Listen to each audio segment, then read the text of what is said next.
The thought of leaving was not the thought of leaving. A lot of time on buses and, in shared accommodation and on flights. People can be rough around the edges. I can say that having visited many, many places. I was going to come back to visit for sure, but I really needed to leave to find out what Taiwan meant to me.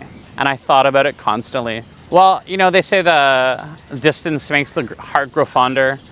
And so I really wanted it to be the right choice. That this is a place I love to live. I feel very comfortable living.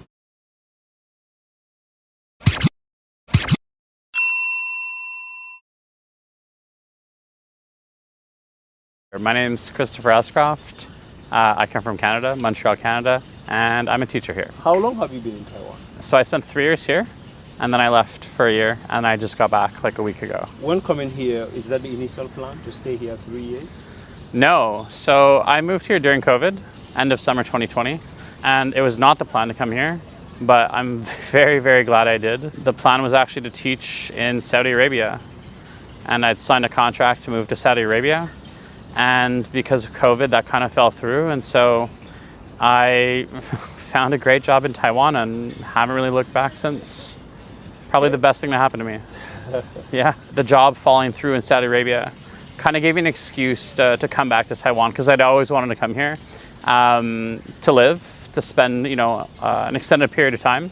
So I'd visited for 10 days in 2018 and absolutely loved it. I think I was hook, line, and sinker right from the beginning. I didn't really want to move to Saudi Arabia. I was moving there to get experience teaching at the university level. And I was hoping to get a university job after that. But coming to Taiwan, I landed on my feet and found a great job at a school that I feel valued at, a school I really enjoy teaching at. And it's been the best thing for my career. And I thought that teaching university at the university level would be the best thing for my career. But it just so happens that where I am now is where I want to be career-wise. And that wouldn't have happened had the, sequence of events before that not led me here. Why the thought of leaving? It was not the thought of leaving. The thought of leaving was just me wanting to explore the world and evaluating, what am I doing? Where am I going with this? I mean, it's such a nice place to live. It's such an easy place to live that you can blink and wake up, 8-10 years from now and be like, well, was staying a convenient choice or was it the right choice? Mm-hmm. I left a bunch of stuff here. I was going to come back to visit for sure, but I really needed to leave to find out what Taiwan meant to me and kind of having that pause and having that moment to step back and really reflect on my relationship with this beautiful place. I mean, it allowed me to come back and be super happy to come back. Well, they say the distance makes the heart grow fonder. And so when I left Taiwan for this, calendar year, I missed it from the get-go because I moved to Taiwan during the pandemic and then I stayed 3 years. And then I kind of needed to take a step back and say, what is home? I mean, Montreal will always be home, but Taiwan is also home now. Taipei is also home now in a lot of ways. I missed Taiwan and Taipei an extraordinary amount when I was away. And I thought about it constantly. And coming back home has been wonderful. And so I really wanted it to be the right choice. And I think it is. You've seemed to travel around the world. What stands out most about Taiwan compared to most of the places you've been to? I mean, the convenience is second to none. The convenience is just out of this world. It's a very soft society. People are very mild-mannered here, which I really appreciate. People are very considerate. And I think when you spend a lot of time on buses and, in shared accommodation and on flights, you appreciate how considerate people can be. People in Taiwan generally don't listen to their phones without headphones. They're considerate about the people around them and the noise. People can be rough around the edges back home in a lot of places. And like I said, I really appreciate that even more now than before. The mountains, the sea, just coming back here and having 24-hour 7-Elevens is just mind-blowing again, I think it is great with lovely people and lovely geography. And I can say that having visited many, many places. But yeah, no, it's just a lovely place. It's just a really, really nice place. This is a place I love to live. I feel very comfortable living and that I want to continue living. And it's by choice. Having been other places, like this is the place I would like to be. During your this stay here, what are some of, or what is one main difficulty that you've overcome or yet to overcome? The rain. I carry an umbrella everywhere. Like everywhere I go, even when it's like super nice out, because you just never know. And I think the biggest difficulty is my love for hiking and the rain. They don't go well together. Yeah.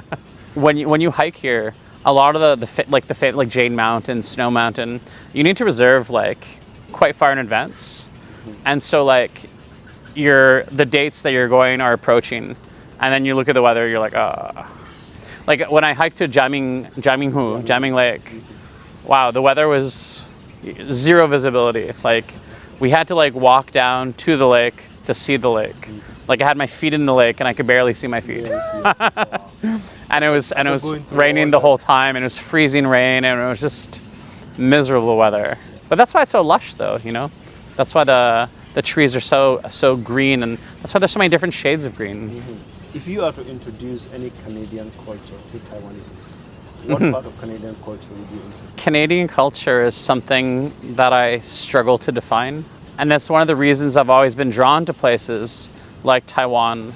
I previously lived in Korea. I've always loved living in places that have a strong defined culture. To be Canadian, I mean, we do have our own culture, but it's not as strong as some other places in the world. I'm from Quebec, which I would argue has a bit of a stronger identity.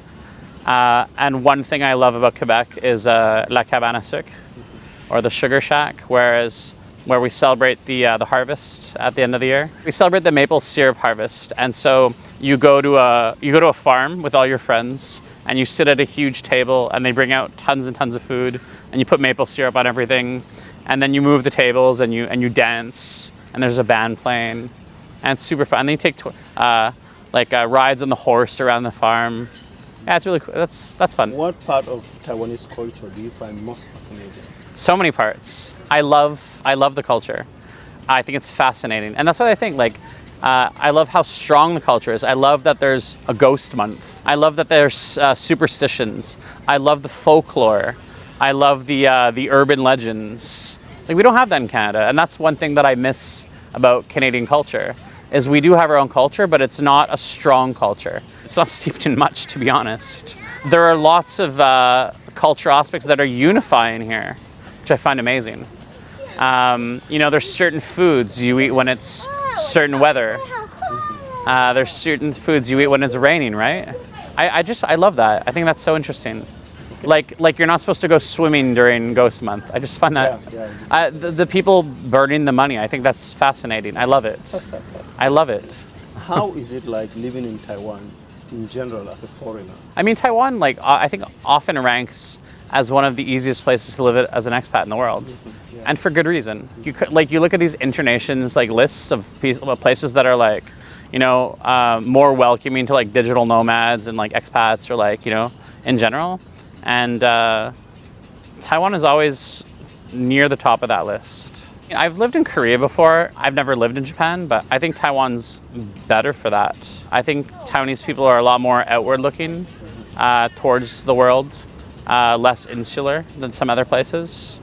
And so they're more interested in becoming friends with foreigners. And so, no, I wouldn't say easy, but it's been easier to meet people here than it was when I lived in Korea. What advice would you give to Taiwanese that would wish to go to Canada?